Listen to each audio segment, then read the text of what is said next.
How do you know if it's emotional abuse or the normal ups and downs of a relationship? It can be hard to know because often you have moments in your relationship or periods of time where it's more tumultuous, especially after the honeymoon period is over. You're in the power struggle phase and you're trying to figure shit out. Not to mention, relationships will trigger you like none other.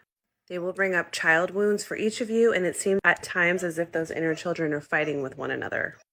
It truly can be the catalyst for the greatest growth.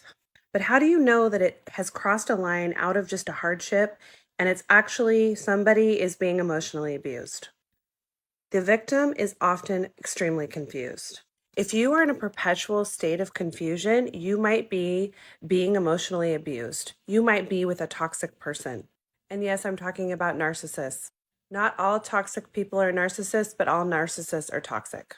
I'll talk about some of the confusion that I felt in my relationship so that maybe you can relate.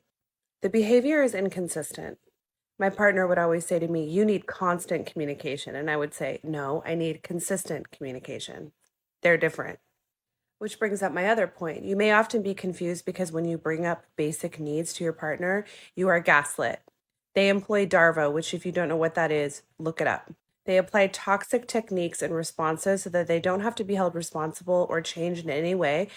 They turn it back on you as if it's your weaknesses and your insecurities that are actually the problem. That creates confusion. You know in your heart you're asking for something very reasonable, but their toxic response back to you makes you confused. Actions do not match words.